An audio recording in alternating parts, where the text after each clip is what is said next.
పంటలు ఎండనటువంటి జిల్లానే లేదు. ఒక్క నల్లగొండ జిల్లాలోనే సాగర్ ఆయకట్టు మిగతాయి కలుపుకుంటే 3.5 లక్షల నుంచి 4 లక్షల మధ్య పంట ఎండిపోతా ఉంది.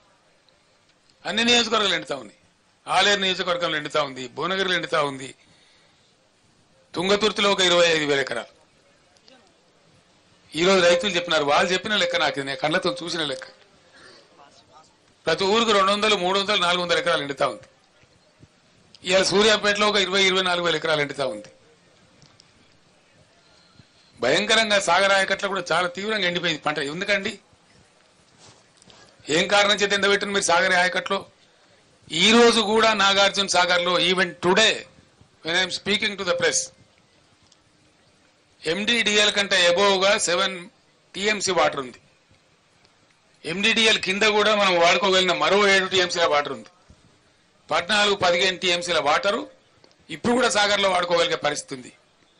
ఆనాడు కూడా ఈ బుడముండ కేఆర్ఎంబి ఉండే. కేఆర్ఎంబి అంటే ఎవడండి? వాడు మన సూపర్ బాసా?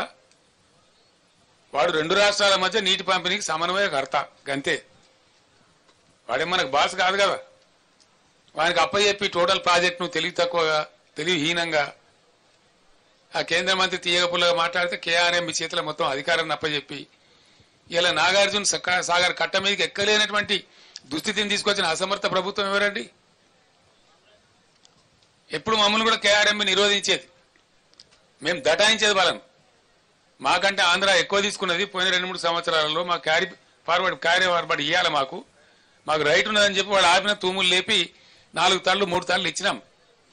8 పంటలు నాగార్జున సాగర్ కింద ఒక ఎకరం కూడా ఎండనీయకుండా పండించినాం. 18 పంటలు కొన్ని వరుసతలతోని దాదాపు 10 సంవత్సరాల పాటు ఎండనీయలే, ఒక ఎకరం కూడా ఎండనీయలే. ఇవాళ ఎందుకు లక్షల ఎకరాలు ఎండిపోయింది సాగర్ కింద?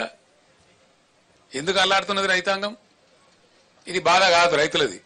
నానా ఈ వీడియో కనుక నచ్చితే అగ్గిపెట్టి ఒగ్గుపెట్టి కోడి కొంగ లైక్ షేర్ సబ్స్క్రైబ్. అయ్య బాబోయ్, సబ్స్క్రైబ్ అట చేసేయి, నువ్వు సబ్స్క్రైబ్ చేసేయి. పక్కనే ఉన్న గంట కూడా కొట్టండి రా, అప్పుడే మా వీడియో డైరెక్ట్ గా మీ ఫోన్ లోకి వచ్చేస్తాయి. అయ్య బాబోయ్, ఫోన్లోకి వచ్చేది అట. వేసేయి, నువ్వు వేసేయి.